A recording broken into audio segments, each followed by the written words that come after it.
അധികാരത്തിന്റെ കൊടുമുടിയിൽ നിന്ന് സാധാരണ രാഷ്ട്രീയ യാഥാർത്ഥ്യങ്ങളിലേക്കുള്ള പിണറായി വിജയന്റെ മാറ്റമാണ് ഇപ്പോൾ കേരള രാഷ്ട്രീയം ചർച്ച ചെയ്യുന്നത്. ദശകങ്ങളായി അനുഭവിച്ച സർവാധികാരങ്ങളും പ്രതാപവും ഒഴിഞ്ഞതോടെ മുൻ മുഖ്യമന്ത്രി കൂടിയായ നിലവിലെ പ്രതിപക്ഷ നേതാവും അദ്ദേഹത്തിന്റെ നിഴലായി കൂടെ നിന്ന വിശ്വസ്തരും ഒരുപോലെ അപ്രതീക്ഷിത തിരിച്ചടികൾ നേരിടുന്ന വാർത്തകളാണ് ഇപ്പോൾ തലസ്ഥാനത്ത് നിന്നും പുറത്തുവരുന്നത്.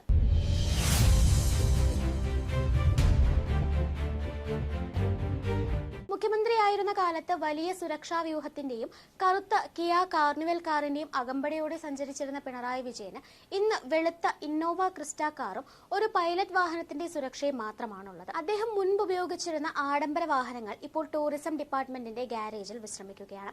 അതേസമയം തന്റെ പുതിയ വാഹനത്തിന് 99 എന്ന ഇഷ്ട നമ്പർ പ്ലേറ്റ് വേണമെന്ന ആവശ്യവുമായി അദ്ദേഹം രംഗത്തെത്തിയിട്ടുമുണ്ട്.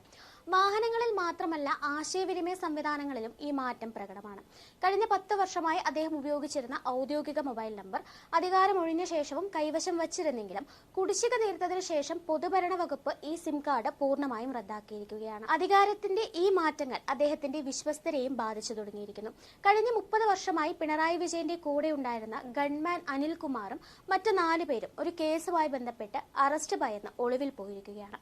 ഇതിനു പുറമെ കഴിഞ്ഞ ദിവസം തിരുവനന്തപുരം സെൻട്രൽ റെയിൽവേ സ്റ്റേഷനിൽ പിണറായി വിജയനെ വിട്ടതിനു ശേഷം കാറ് പോർട്ടിക്കോയിൽ നിന്ന് മാറ്റിയെടുക്കാൻ വിസമ്മതിച്ച അദ്ദേഹത്തിന്റെ നിലവിലെ ഡ്രൈവർ അനൂപിന് സുരക്ഷാ പോലീസിന്റെ മർദ്ദനമേറ്റതായും റിപ്പോർട്ടുകളുണ്ട്. ഗതാഗത തടസ്സം ഉണ്ടാക്കിയതുമായി ബന്ധപ്പെട്ട തർക്കമാണ് ഈ സംഭവത്തിലേക്ക് നയിച്ചതെന്നാണ് പോലീസ് വ്യക്തമാക്കുന്നത്. അധികാരമുള്ളപ്പോഴത്തെ പ്രതാപവും അത് നഷ്ടപ്പെടുമ്പോൾ ഉണ്ടാകുന്ന യാഥാർത്ഥ്യങ്ങളും തമ്മിലുള്ള വലിയ വ്യത്യാസമാണ് പിണറായി വിജയന്റെ നിലവിലെ സാഹചര്യങ്ങൾ വ്യക്തമാക്കുന്നത്.